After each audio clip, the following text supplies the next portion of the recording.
এইটা হচ্ছে main machine আমরা যেটাকে বলি, এটা ব্রিক্স তৈরি করে। এই ক্যাবিটার দেখুন, এখানে 8টা করে ক্যাভিটি আছে।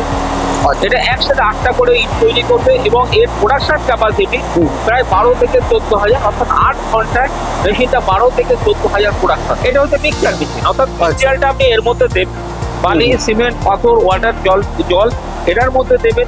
এইটার ভিতর রোলার আছে, রোলার দিয়ে এটাকে মালটাকে মিক্সিং করে দিয়ে করবে। এটা করতে গেলে সবার ফার্স্ট যেটা দরকার সেটা হচ্ছে একটা ট্রেড লাইসেন্স। দ্বিতীয় একটা দরকার হচ্ছে নো অবজেকশন, আমরা বলে রাখি, অর্থাৎ পঞ্চায়েত, মিউনিসিপ্যালিটি যেখান থেকে আপনি করেন সেখানকার একটা নো অবজেকশন সার্টিফিকেট আপনারা নিয়ে রাখবেন, যাতে পরবর্তী ক্ষেত্রে আপনাদের অসুবিধা না হয়। এই দুটো মেন লাগে।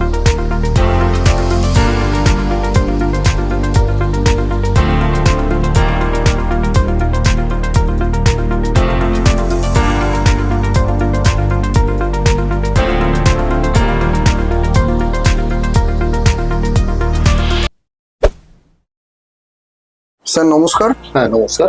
আপনার কোম্পানির নাম এবং অ্যাড্রেসটা যদি একটু বলেন। আমার কোম্পানির নাম Lakshminarayan engineering works, 58/2 Kali Majumdar road, Howrah, Salkia. আচ্ছা, ধরুন হাওড়া বা শিয়ালদহ থেকে কেউ আসতে চায়, তো কিভাবে সে আসবে? আপনি হাওড়া থেকে যদি আসেন, হাওড়া থেকে যেগুলো বেলুড়গামী যে গাড়িগুলো রয়েছে, আচ্ছা, সেই গাড়িগুলো ধরে বলবেন জয়সওয়াল হসপিটাল নামবো। এটা জয়সওয়াল হসপিটালের একদম কাছে। শিয়ালদা দিয়ে যদি আসেন, শিয়ালদা থেকে হাওড়া হয়ে বেলুড়গামী যে কোনো গাড়ি ধরে জয়সওয়াল হসপিটাল বললেই আপনাকে নামিয়ে দেবে। মূলত কি জিনিসের ওপর আপনি ডিলিং করেন? দেখুন, আমরা মেনলি ফ্লাই অ্যাশ ব্রিক্স মেশিনারির ওপর ডিল করি। এছাড়া পেভার ব্লক মেশিনারির ওপরও ডিল করা হয়। এটা টোটালটাই হচ্ছে একটা ম্যানুফ্যাকচারিং ইউনিট, অর্থাৎ এটা টোটাল কাস্টমাইজড করা হয়। আপনি কাস্টমার যেরকম রিকোয়ারমেন্ট থাকে সেইভাবেই এটাকে জিনিসটাকে তৈরি করা হয়। শুধু ফ্লাই অ্যাশ ব্রিক্স বা আপনার পেভার ব্লক বললে ভুল হবে। এর সাথে আমরা কাশিং প্লান্ট গুলো করি, কাঁসার যেগুলো পাথর ভাঙা, কয়লা ভাঙা যেসব মেশিনগুলো আছে সেইগুলো করা হয়। মশলা প্লান্ট করা হয় এবং তার সাথে পোল্ট্রি ফিডের যেগুলো, অর্থাৎ পশু খাদ্য যেগুলো তৈরি করা হয় সেই সব মেশিনগুলো তার সাথে আমাদের রাখা হয়। মানে আপনি একই ছাদের তলায় এত রকমের মেশিন তৈরি আমরা করা হয়। আচ্ছা, এখানে প্রশ্ন, যদি ধরুন দূর দূরান্ত থেকে কেউ আপনার কাছে এই পেভার ব্লক মেশিন বা ধরুন fly ash brick machine order করে, তো সেক্ষেত্রে আপনি ট্রান্সপোর্ট কি সুবিধা রয়েছে এখান থেকে পাঠানো? দেখুন, ট্রান্সপোর্টের এগুলো সবকিছুই আমরা অ্যারেঞ্জ করে দিই। ট্রান্সপোর্টটা 2-3 রকম পদ্ধতিতে হয়। ধরুন, অনেকে আছে যারা বলে যে আমরা ট্রান্সপোর্ট, আমরা গাড়ি নিয়ে যাব, সেই ক্ষেত্রে তারা গাড়ি নিয়ে আসলে আমরা লোডিং করে দিই, আনলোডিং তারা করে নেবে। এছাড়া ভায়া ট্রান্সপোর্ট হয়, অর্থাৎ ট্রান্সপোর্টের গাড়ি থেকে আমরা এখান থেকে মাল দিলাম, ডাইরেক্ট ট্রান্সপোর্ট মাধ্যমে আপনার ঘরে পর্যন্ত মাল পৌঁছে যাবে। অথবা আর একটা পদ্ধতি হয়, যেগুলো অনেক বড় মেশিন, যেগুলো ধরুন ফ্লাই অ্যাশ ব্রিক্সের যেসব বড় প্রজেক্ট গুলো আছে সেইগুলো বেশিরভাগই কাস্টমাইজ করে কি, যে তারা কোনো ঝামেলার মধ্যে থাকে না, তারা টোটাল জিনিসটা এখান থেকে কন্ট্রাকচুয়াল বেসিস হয়। অর্থাৎ আমাদের এখানে যারা লোডার আছে তারা মাল এখান থেকে নিয়ে গিয়ে একদম আপনার ওখানে নামিয়ে দিয়ে আপনার ঘর পর্যন্ত ঢুকিয়ে প্রবেশ করিয়ে দেবে। সেক্ষেত্রে কাস্টমার যেরকম বলবে সেই হিসাবে সেই অ্যারেঞ্জগুলো করে দেওয়া। চলুন তাহলে আপনার ম্যানুফ্যাকচারিং ইউনিটটা একটু ঘুরে দেখাই। হ্যাঁ স্যার, এইটা আপনাদের ফ্যাক্টরি? হ্যাঁ, এটা আমাদের ফ্যাক্টরি। তো একটু দেখাই। রকম মেশিন রয়েছে। আপাতত এখানে একটা প্রজেক্ট, যেটা বড় প্রজেক্ট আমাদের, সেটাই রয়েছে। আচ্ছা, আমি দেখাচ্ছি আপনাকে কি এটা রয়েছে। এইটা হচ্ছে মেন মেশিন আমরা যেটাকে বলি, এটা ব্রিক্স তৈরি করে। এই মেশিনটা দিয়ে ব্রিক্স তৈরি হচ্ছে, অর্থাৎ ব্রিক্স তৈরি করে। এটা হচ্ছে 8 ক্যাভিটির মেশিন, অর্থাৎ একসাথে আপনার 8টা করে ইট তৈরি করবে এবং আপনি ক্যাভিটার দেখুন, এখানে 8টা করে ক্যাভিটি আছে। এটা একসাথে 8টা করে ইট তৈরি করবে এবং এর প্রোডাকশন ক্যাপাসিটি প্রায় 12 থেকে 14,000, অর্থাৎ 8 ঘন্টায় মেশিনটা 12 থেকে 14,000 প্রোডাকশন। এবং এটা টোটালটা অটোমেটিক মেশিন। এই মেশিনটা বিভিন্ন পার্ট এখানে রয়েছে, আমি দেখাচ্ছি আপনাকে। এই যে মেশিনটা আমার সামনে আমি দেখতে পাচ্ছি, তো এর প্রাইসটা যদি একটু আনুমানিক বলেন। দেখুন, এইগুলো বিভিন্ন প্রাইসের আছে, কোয়ালিটির উপর ডিপেন্ড আছে। ধরে কোনোটা 13 লাখ থেকে আরম্ভ করে 16 লাখের মধ্যে ভ্যারি করে। এবার আর একটা যেটা ভ্যারিটি বলেছিলাম, যেটা আপনি দেখলেন যে এটাকে 8 ক্যাভিটি, 8টা করে ইট বেরোচ্ছে, সেখানে 6টা আছে, কোনোটায় 4টে আছে, তার উপর দামগুলোকে ডিপেন্ড করা হয়। এবং এই মেশিনের সাথে আবার বেশ কিছু অ্যাক্সেসরিজ আছে, যেগুলো ধরুন এইটা একটা মেশিন, এরই পার্ট থাকে। এটা হচ্ছে মিক্সচার মেশিন। এইটার কাজ কি? এটা হচ্ছে মিক্সচার মেশিন, অর্থাৎ মিক্সচারটা আপনি এর মধ্যে দেবেন, বালি, সিমেন্ট, পাথর, ওয়াটার, জল এটার মধ্যে দেবেন। এইটার ভিতর রোলার আছে, রোলার দিয়ে এটাকে মালটাকে মিক্সিং করে দিয়ে করবে। আচ্ছা, এটা রোলার, এটা মিক্সিং রোলার করে এটা এখানে ঘুরতে থাকবে আর এইটা দিয়ে বেরিয়ে এসে মালটা বের করবে। এবং এখান থেকে একটা বেল্ট কনভেয়ার থাকে, যে বেল্ট কনভেয়ারটা দিয়ে মালটা আপনি এই যে এখানে যে বড় হপারটা দেখতে পাচ্ছেন, এই হপারের মালটা এখানে লোড, এবং এখানে থেকে মাল মেশিনের মতো প্রয়োজন মতো মেটেরিয়াল নেবেন। এখানে আপনি প্লাই দিয়ে রাখবেন, অর্থাৎ উডেন প্লাই যেগুলো হয় এই প্লাই গুলো দিয়ে রাখবেন। প্লাই দিয়ে রাখলে মেশিন প্লাই নিজে নিয়ে নেবে, র মেটেরিয়াল সে নিজে নেবে, নিজে নিয়ে ভাইব্রেশন দেবে, প্রেশার দেবে, ইট তৈরি করবে, ইটটাকে তৈরি করে সেই ইটটাকে বাইরে বের করে দেবে, তখন সেখানে আপনাকে নামিয়ে দিব। আচ্ছা, মোটামুটি কারেন্ট খরচা কিরকম পড়তে পারে সারাদিনে ধরুন? তো এটাতে সারাদিনে বলতে ওইভাবে বলা যায় না, সারা মাসে যদি আপনি ইউজ করেন 12-14 হাজার টাকা মতো এটাতে কারেন্ট। আচ্ছা, ফুল প্রোডাক্ট। আচ্ছা, যেহেতু বড় মানে সেটআপ বড় জায়গা লাগে, সেহেতু আপনাদের এখানে এই মুহূর্তে এটা রেডি একজনের হচ্ছে, মানে কাস্টমাইজ করতে একদম রেডি টু ডেলিভারি। এটা এখন ফাইনাল প্রসেসে চলছে, রং চলছে, চলছে, এটাকে এর মধ্যে আমরা বেরিয়ে যাই। আচ্ছা, আচ্ছা, বলছি ধরুন কাস্টমাইজ যদি আপনারা করেন, তো সে যে কাস্টমার যেভাবে বলবে আপনারা সেইভাবে করে দিতে তৈরি করা হয়, যেহেতু এটা কাস্টমাইজ দিয়ে। সেক্ষেত্রে আপনাদের এখানে আপনি যেরকম বলবেন, যে প্রোডাকশনের বলবেন আর যেভাবে বলবেন সেইভাবে এটাকে তৈরি করা হয়। সময় দিতে হবে আপনাদের, সময় দিতে হবে, কারণ এই ফ্যাক্টরির মধ্যে একসঙ্গে অনেক মেশিন রাখা যায় না, ছোট জায়গা আছে এবং রেডি টু কাস্টমার এরকম ভাবে যেরকম বলবেন সেরকম। আচ্ছা, আমার এখানে আর একটা জিনিস খুব জানতে ইচ্ছা করছে, এখন যে উঠেছে ধরুন পেভার ব্লক, এখন আমরা রাস্তাঘাটে বা সরকারি যে কাজ আপনি বললেন, সরকারি কাজে আমরা পেভার ব্লক দেখতে পাচ্ছি, তো কি একই মেশিনে তৈরি হবে? এই মেশিনে আর একটা ভ্যারাইটি আছে।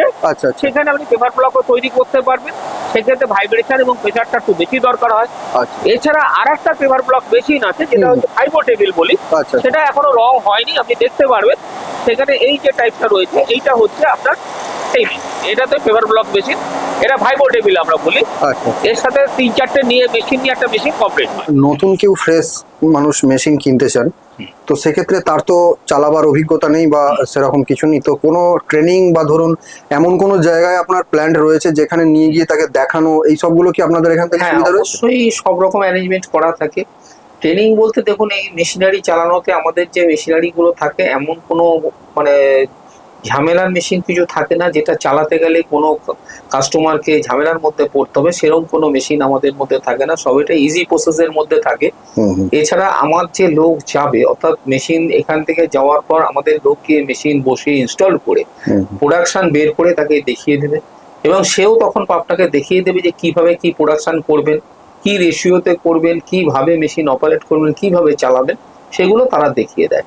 এছাড়া আর একটা অপশনও থাকে, কোনো রকম ভাবে সময় দিতে পারছেন না, সেক্ষেত্রে আমরা এখান থেকে মিস্ত্রি প্রোভাইড করে দিই, কন্ট্রাকচুয়াল মিস্ত্রি প্রোভাইড করে দিই, তারা প্রোডাকশন করবে, এবং সেক্ষেত্রে আপনার তারা কথা বলে নেবে কাস্টমার পার্টির সাথে, কাস্টমারের সাথে কথা বলে নেবে, কেউ মাইনাস সিস্টেমে করে, আবার কেউ পার পিস হিসেবেও করে, তারা সেগুলো ডাইরেক্ট কথা বলে নেয়, তখন সব রকম অপশন করে দেওয়া হয়। আচ্ছা স্যার, একটা জিনিস আমার খুব জানতে ইচ্ছা করছে, অনেকেই বলেন যে মেশিন বিক্রি করে দেওয়ার পর কোম্পানি আর কোনো রকম যোগাযোগ রাখে না বা এই ধরনের কিছু, তো সেক্ষেত্রে আপনাদের কোনো সমস্যা সেই ধরনের কিছু? দেখুন, আমাদের কোম্পানি আপনারা দেখে নেবেন, আমাদের কোম্পানি দীর্ঘদিনের কোম্পানি, দীর্ঘদিন মানে দীর্ঘদিন, এটা হচ্ছে প্রায় 50-60 বছরের কোম্পানি। সুতরাং যদি এই সিস্টেম থাকতো বা এরকম বিহেভ থাকতো, তাহলে এতদিন আমরা এই লাইনের উপর থাকতে পারতাম না।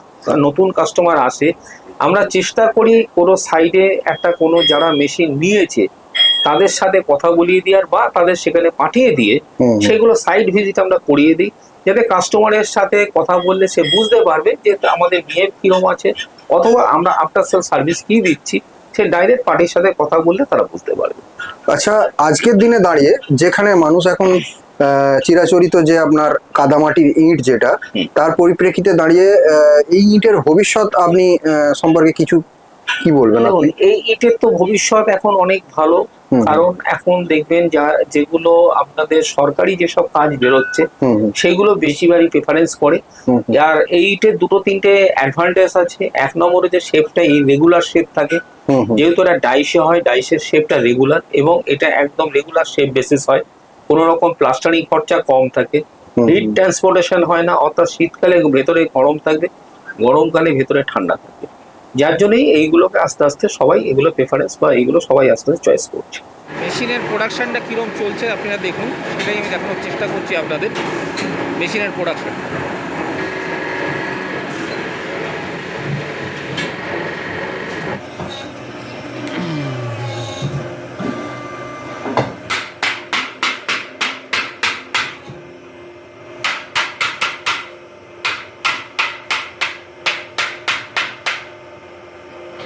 আচ্ছা, ধরুন এই প্ল্যান্ট কেউ করতে চায়, তো সেক্ষেত্রে কিভাবে সে এগোবে? এটা করতে গেলে সবার ফার্স্ট যেটা দরকার সেটা হচ্ছে একটা ট্রেড লাইসেন্স। দ্বিতীয় একটা দরকার হচ্ছে নো অবজেকশন, আমরা বলে রাখি, অর্থাৎ পঞ্চায়েত, মিউনিসিপ্যালিটি যেখান থেকে আপনি করেন সেখানকার একটা নো অবজেকশন সার্টিফিকেট আপনারা নিয়ে রাখবেন, যাতে পরবর্তী ক্ষেত্রে আপনাদের অসুবিধা না হয়। এই দুটো মেন লাগে। পলিউশন সার্টিফিকেট এটাতে লাগে না, কিন্তু যদি কারেন্ট দিতে গিয়ে কোনো সমস্যা হয় তখন অনেক সময় কারেন্টের ইয়ে থেকে, অর্থাৎ ইলেকট্রিক সাপ্লাই পলিউশন সার্টিফিকেটটা চায়, তাহলে সেক্ষেত্রে আপনাদের পলিউশন সার্টিফিকেটটা বের করতে হবে, আদারওয়াইজ নয়। কারণ এই প্রজেক্টটা টোটালটা পলিউশন ফ্রি, এখানে কোনো পলিউশনের ব্যাপার নেই, সেই জন্য পলিউশন সার্টিফিকেট প্রয়োজন হয় না, কিন্তু সাপ্লাই চেলে আপনাকে পলিউশন সার্টিফিকেট বের করতে হবে। আচ্ছা, কাদামাটির ইটের ক্ষেত্রে আমরা যেমন দেখেছি যে শুধু কাদামাটি হলেই হবে, তো সেক্ষেত্রে এটাতেও আপনার র মেটেরিয়ালস, বেশ কিছু র মেটেরিয়ালস লাগবে। হ্যাঁ, তা যে ধরুন প্ল্যান্ট করতে চায়, তো সেক্ষেত্রে সে র মেটেরিয়ালস এর যোগানটা কোথায় পাবে? দেখুন এখানে র মেটেরিয়াল বলতে আপনাদের ফ্লাই অ্যাশ লাগে, বালি লাগে, সিমেন্ট লাগে এবং স্টোন ডাস্ট লাগে। আচ্ছা, এর মধ্যে নর্মাল যে কটা পয়েন্ট আছে আপনাদের বালি, সিমেন্ট, স্টোন ডাস্ট সবগুলি নর্মাল যারা বিল্ডার থাকে, লোকাল যে বিল্ডার থাকে তাদের কাছ থেকে অ্যাভেলেবেল, তাদের কাছ থেকে পেয়ে যাবেন। এবার যদি কোনোটাই কোনো সমস্যা হয় তাহলে সেক্ষেত্রে আমাদের সাথে যোগাযোগ করলে আমরা সেগুলো অ্যারেঞ্জ করে দিই বা ফোন নাম্বার দিয়ে দিই। দ্বিতীয় হচ্ছে সব থেকে ভাইটাল যেটা ফ্লাই অ্যাশ, এবং ফ্লাই অ্যাশটা আপনি আপনার নিয়ারেস্ট যে থার্মাল প্লান্ট আছে সেখান থেকে পেয়ে যাবেন। এবং আমাদের কাছে আসলে যখন আপনারা মেশিন বুকিং করলেন বা মেশিন ইয়ে করলেন তখন সেই সব নাম্বারগুলো আমরা প্রোভাইড করে দিই, যাতে আপনাদের র মেটেরিয়ালটা পেতে কোনো অসুবিধা না হয়। স্যার, ওখানে আপনি আমাকে দেখালেন বেশ কয়েক রকমের ভ্যারাইটি হয়, তো কি কি ভ্যারাইটি আপনি রাখেন মানে ফ্লাই অ্যাশের ব্রিকের উপরে? এই যে মেশিনের ভ্যারাইটি, অনেক রকমের মেশিন হয়, অর্থাৎ আপনি কিরকম প্রোডাকশন চাইছেন, কিরকম কোয়ালিটির মেশিন চাইছেন তার উপর এগুলো ডিপেন্ড। যেরকম ধরুন একটা মেশিন আছে আমাদের 65,000 টাকা থেকে 22 লাখ টাকা পর্যন্ত মেশিনের ভ্যারাইটি থাকে। এবার ধরুন একটা মেশিন আছে 65,000 টাকা, আর একটা মেশিন আছে 4.5 লাখ টাকা, তারপরে আছে 6 লাখ টাকা, তারপরে আছে 9.5 লাখ টাকা, তারপরে আছে 16 লাখ টাকা, এরকম ভাবে বিভিন্ন ভ্যারাইটি আছে। এবার কেউ যদি বলে আমি 65,000 টাকার মেশিনের সাথে 4.5 বা 10 লাখের মেশিনকে কম্পেয়ার করবো, সেটা কিন্তু কখনো সম্ভব হয় না। সেক্ষেত্রে ইটের কোয়ালিটি কিন্তু একটু ভ্যারি হয়। তবে 4.5 লাখের পর থেকে যতগুলি আপনি মেশিন পাবেন বা যে মেশিন গুলো রয়েছে সবারই ইটের কোয়ালিটি সেম, শুধু প্রোডাকশনের আলাদা থাকে।